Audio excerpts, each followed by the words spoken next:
E olha só, gente, agora eu quero chamar a sua atenção para um dado muito preocupante, tá? Em 2021, o Brasil registrou aí 44 mortes por câncer de próstata por dia. Esse é o mais incidente, né, no homem. E o segundo que mais mata, atrás do câncer de pulmão. Já em Sergipe, foram aí, 1.060 casos em 2020, segundo dados do INCA, né, que é o Instituto Nacional do Câncer. Também, de acordo com o Instituto, são esperados aí 65.840 novos casos em 2022. Mas eu queria lembrá-los que estamos no Novembro Azul, o mês dedicado aí aos cuidados com a saúde masculina e a prevenção dessas doenças. E para falar mais sobre esse assunto, nós convidamos aí o urologista e especialista em cirurgia robótica, o Dr. André Iotti. Boa tarde, doutor. Primeiramente, gostaria de salientar aí que os dados são bastante preocupantes e a importância do cuidado com a saúde do homem, né, doutor? Boa tarde. Boa tarde, muito obrigado pelo convite. Justamente, o mês do Novembro Azul, né, é uma campanha justamente com a intenção de conscientizar esse homem a ter uma atenção maior com sua saúde, né? A gente sabe que os homens têm uma dificuldade em relação, se a gente for comparar às mulheres, em se cuidar, né? De ter aquele cuidado de ir para a consulta médica, fazer as avaliações periódicas necessárias. Então, a campanha tem justamente esse intuito, fazer um alerta, né, com os dados que foram apresentados, né? São números que preocupam realmente. E me fala aí, doutor, o que é possível ser feito para mudar esse cenário? Porque os dados são preocupantes. Quais são os primeiros passos? Claro que a gente está vendo uma campanha educativa já são vários anos. Isso tem modificado também a forma de como os homens, né, lidam com essa questão da saúde, não só no caso, né, do câncer de próstata, mas também em várias áreas. Mas o que é que pode ser feito a mais para que isso mude? Na verdade, essas campanhas, né, quando a gente fala da saúde e com a ajuda de vocês, a gente consegue levar informação, né? A informação, eu acho que é a chave para mudar essa mentalidade que os homens têm, né? A partir do momento que ele tem essa informação, não só o homem, mas as mulheres também, né? Um dado interessante é que quase 2/3 das consultas urológicas são agendados pelas mulheres, né? Então, o que motiva, o que faz o homem ir ao consultório, muitas vezes é a persistência ou a insistência da mulher, ou da figura feminina, né, da casa. Sim. Então, a informação é muito importante, né? Esses alertas justamente têm essa importância muito grande.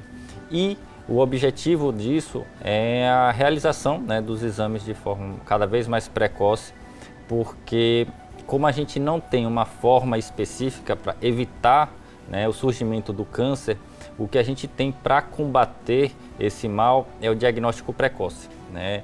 No caso do câncer de próstata, quando diagnosticado em sua fase inicial, a gente tem, com os recursos disponíveis, algo em torno de 90% de chance de curar esse homem dessa doença. Então, o diagnóstico precoce hoje é o caminho que a gente tem para oferecer a cura desse paciente. Então, quanto antes, melhor. É aquele jargão, né? Melhor prevenir do que remediar. Justamente, esse é o intuito. Agora, doutor, fala pra gente também sobre os sintomas, né, do câncer de próstata. Fala um pouquinho para ver se também as pessoas podem se autoconhecer, né? Às vezes é um sintoma que a pessoa acha que é normal e de repente... Justamente. O câncer de próstata em sua fase inicial, quando a gente tem uma maior taxa de cura, ele tem esse perigo porque ele não tem sintomas. E é por isso importante incentivar esse homem a procurar, né, um acompanhamento urológico. Quando ele manifesta sintomas como uma dificuldade para urinar, a presença de sangue na urina, uma urgência urinária, ou seja, ele tem o desejo de fazer o xixi, mas não consegue nem segurar a ponto de ir para o banheiro e vai se urinar nas calças, esse estágio já pode sugerir ou indicar uma doença no estágio mais avançado, em que muitas vezes a gente não consegue oferecer recursos que levem à cura, mas apenas o controle da doença. Vamos falar também, doutor, sobre os fatores de risco, né, da doença do câncer de próstata. Quais são eles? O principal fator é o fator familiar, né? Então, aqueles homens que têm casos de câncer de próstata na família devem estar um pouco mais atentos e devem estar um pouco mais vigilantes e acompanhar, ter um acompanhamento urológico mais de perto. Aqui no Brasil, a gente também tem uma grande população afrodescendente. Sim. Essa população também, estatisticamente, tem um risco maior de desenvolver esse tipo de doença e, por isso, a população afrodescendente também tem que ter um pouco mais de atenção. É uma questão genética, então. Exatamente, exatamente. Então, essa população tem que ter um pouco mais de atenção também e realizar exames periódicos com um pouco mais precoce, né, a partir dos 45 anos, que é a idade recomendada pela Sociedade Brasileira de Urologia. E como é que a gente pode evitar aí esse diagnóstico tardio, né? O principal fator é a informação. Sim. E a conscientização, né? Aquele homem que, quando chega à idade, vamos dizer, né, que causa muito temor, mas que vá sim ao urologista para tirar dúvidas, esclarecimentos, né, fazer a consulta para desmistificar, na verdade, esse medo que esse homem tem de cuidar da sua saúde, do médico e do urologista, né? Doutor André Iotti conosco aqui no Você em Dia. Estamos no Novembro Azul, então nada melhor do que a gente tratar desse tema que é muito importante para a saúde dos homens, que influencia também toda a família, né?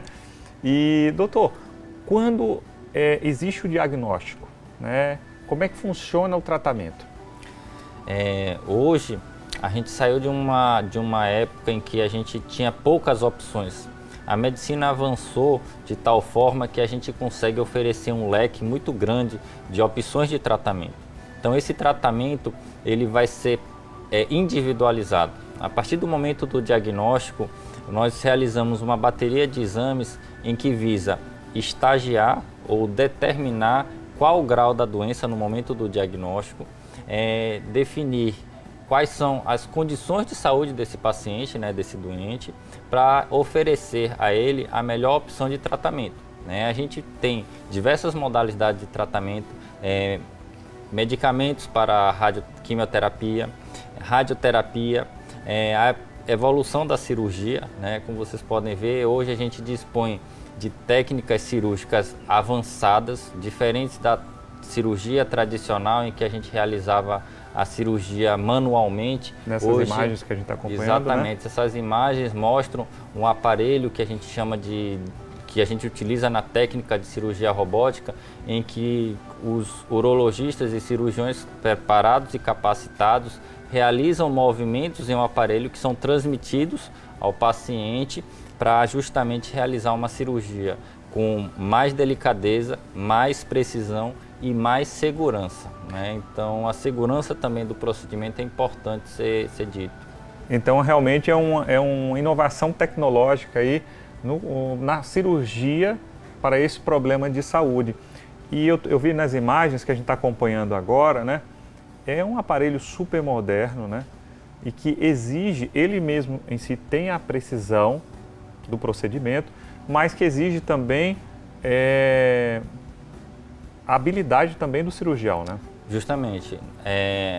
Hoje, a gente já tem muitos cirurgiões já treinados e capacitados a operar esse aparelho, mas é um treinamento específico, né? A gente tem que passar por etapas de treinamento, provas, simulação em realidade virtual para poder, a partir dessa liberação, ou seja, essa certificação, a gente poder realizar a cirurgia nesse aparelho.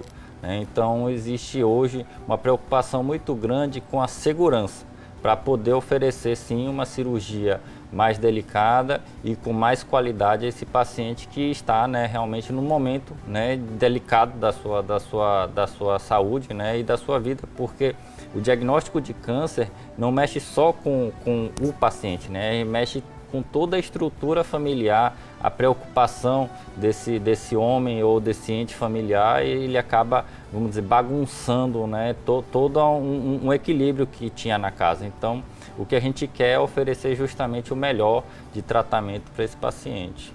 Então, a gente já falou algumas características sobre esse tipo de cirurgia com robótica, né? Cirurgia robótica. Agora, quais as principais vantagens dessa cirurgia, doutor? É uma cirurgia que ele permite uma maior delicadeza e precisão na sua realização. Por que isso ocorre? A partir do momento que a gente está conectado, vamos dizer, ao aparelho, ele fornece uma visão em 3 dimensões e ele tem a capacidade de produzir imagens com uma magnificação de até 10 vezes o que o olho humano enxerga naturalmente. Então, com isso a gente consegue captar pequenas nuances da anatomia e dessa forma realizar uma cirurgia mais precisa. Além disso, a tecnologia tem alguns filtros que a gente chama filtros de segurança, filtrando movimentos como tremores e movimentos involuntários que podem acontecer na mão de qualquer pessoa e também desse cirurgião. Então ele filtra e bloqueia esses movimentos. As pinças que a gente utiliza para a cirurgia são pinças que produzem movimentos bem pequenos, né? Então bem minuciosos e são muito menores em relação o que a gente utiliza na cirurgia tradicional, minimizando assim o que a gente fala de afetar outros órgãos e estruturas vizinhas que não têm a necessidade de ser manipulado no ato cirúrgico. Então, muito mais preciso, muito mais seguro, muito mais eficaz. Que bacana saber que existe essa tecnologia, inclusive aqui, e que o senhor é um grande especialista e referência na área, está podendo estar passando aqui para os nossos telespectadores toda essa experiência desse tipo de cirurgia robótica.